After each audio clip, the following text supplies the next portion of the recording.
কৌশিক গোত্রেশ শ্রী তাদের নামগুলা তোমাদের নামগুলা দাস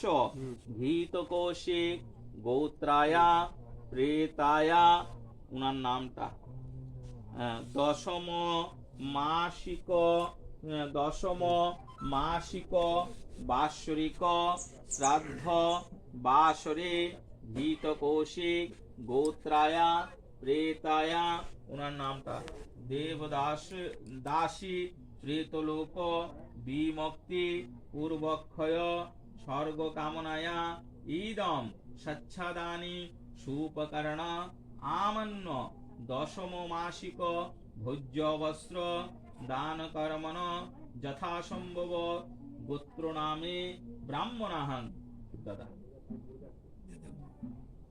হাত জোড় করে প্রণাম করো অদ্য কৃতে দশম মাসিক ভোজ্য বস্ত্র দান কর্মণ ছিদ্রমস্তু নমতস্য নমতস্য নমতস্য এখন হলো 11 নম্বর জলচ্ছিতা নম এতস্মৈ সচ্ছাদান একাদশ মাসিক ভোজ্যায় নম ফুল দাও এতে গন্ধপুষ্পে সচ্ছাদান একাদশ মাসিক ভোজ্যায় নম তিল চাল ফুল ন জলে ধরো তিল চাল ফুল ন জলে ধরো তিল চাল ফুল ন জলে ধরো তুমি ওরা ধরো নম শ্রী বিষ্ণু মহদং তদুষদ্দে অদ্য পৌষ মাসে কৃষ্ণপক্ষে চতুর্দশাং তীর্থ ঘিত কৌশে গোত্রেশ শ্রী তোমার নামটা কও দাস ঘিত কৌশে গোত্রায়া প্রেতায়া তোমার নামটা কও কইছো একাদশ মাসিক বাৎসরিক শ্রাদ্ধ বাসরে ঘিত কৌশিক গোত্রায়া প্রেতায়া উনার নামটা বলো দাসী প্রেতলোক বিমুক্তি পূর্বক্ষয় স্বর্গ কামনার্থে একাদশ মাসিক ভোজ্য বস্ত্র দান কর্মণ যথাসম্ভব গোত্র নামনে ব্রাহ্মণাহং দাদা বস্ত্রদানম জলদানম কর্মণ ছিদ্র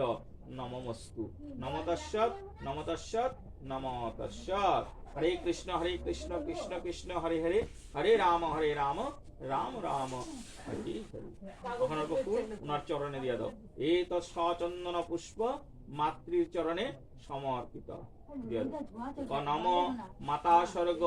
উচ্চস্তর জননী জন্মভূমি স্বর্গদ্বীপী গরীয়সী গর্ভেদারণ্যে উষাভ্যাং পিতুমাতু বিশ্বস্তে সর্বদেব স্বরূপ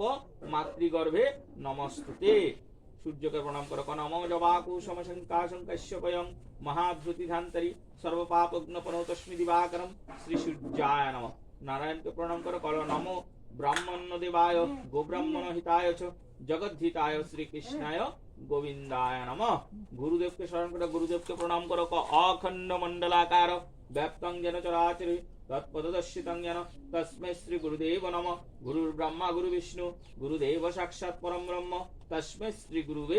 নমঃ স্তুতে নমতস্যৎ নমতস্যৎ নমতস্যৎ হরে কৃষ্ণ কৃষ্ণ কৃষ্ণ হরে হরে হরে রাম রাম রাম হরে হরে ঠিক আছে একটু তেলের তিল তিল নাও এখানে ছিটা দাও নম এহি প্রেত সম গম্ভীরেব পৃথিবং পভীন দহস্মিত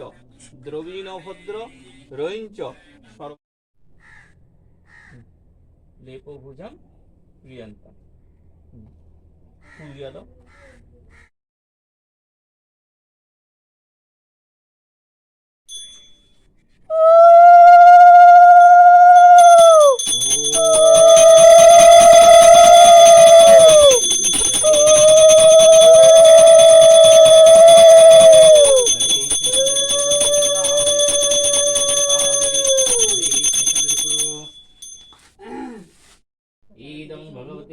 जय नमः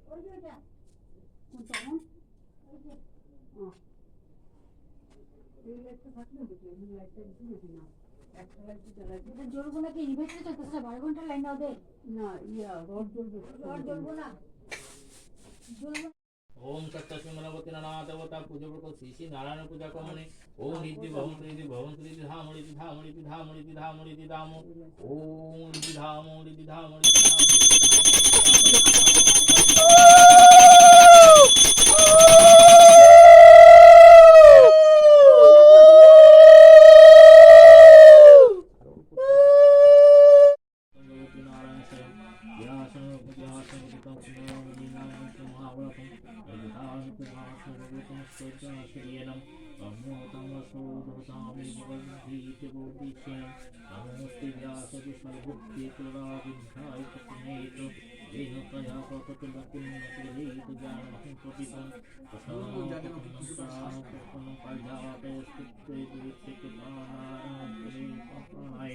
ज्ञानमुद्राय कृष्णाय गीतामृतपुरी नमः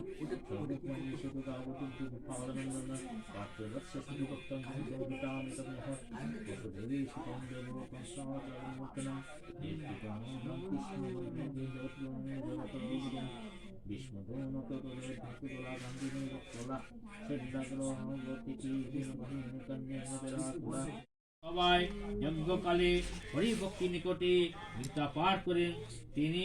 সিদ্ধি লাভ করে থাকেন। যিনি প্রতিদিন গীতা পাঠ বা গীতা পাঠ শ্রবণ করেন দক্ষিণা সহিত অশ্বমেধাদী যজ্ঞ তাহার হইয়া থাকে।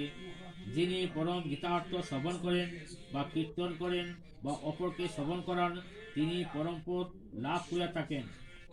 যিনি ভক্তি যত্ন করিয়া শাস্ত্রবিধ অনুসারে গীতা পুস্তক দান করেন তাহা ভাজ্য প্রিয়তমা হয়। তিনি যশ সৌভাগ্য অটুট স্বাস্থ্য লাভ করেন এবং স্ত্রীর প্রিয় হইয়া পরম সুখ লাভ করেন। যে গৃহে গীতা অর্চনা হয় সেই স্থানে অবিচারজনিত দুঃখ বা অভিশাপ জনিত কষ্টভোগ তাহার নিকট আসিতে পারে না। যে স্থানে কিতাপজনিত দুঃখ হয় না অথবা কোনো বেদি হয় না সেই স্থলে পাপ দুর্গতি নরকের ভয়ে কিছু হয় না। যিনি প্রতিদিন গীতা অর্চনা করেন তাহার শরীরে কখনো চূড়া প্রভৃতি চর্মরোগ হয় না। তিনি কৃষ্ণপতি দাস্য লাভ এবং একনিষ্ঠ ভক্তি লাভ করেন। যিনি সতত গীতা পাঠ করেন তিনি প্রারব্ধ ভোগ করিতে থাকিলেও সর্বজীবগণের সহিত তাহার সৈক্যভাব হয়। যিনি গীতা পাঠ করেন তিনি মুক্ত এবং সুখী হন এবং সকল প্রকারের মহাপাপ করিয়া থাকিলেও পদ্মপত্রগত জল যেমন পদ্মী লাগে না তাহাকে সেইরূপে পাপ স্পর্শ করিতে পারে না।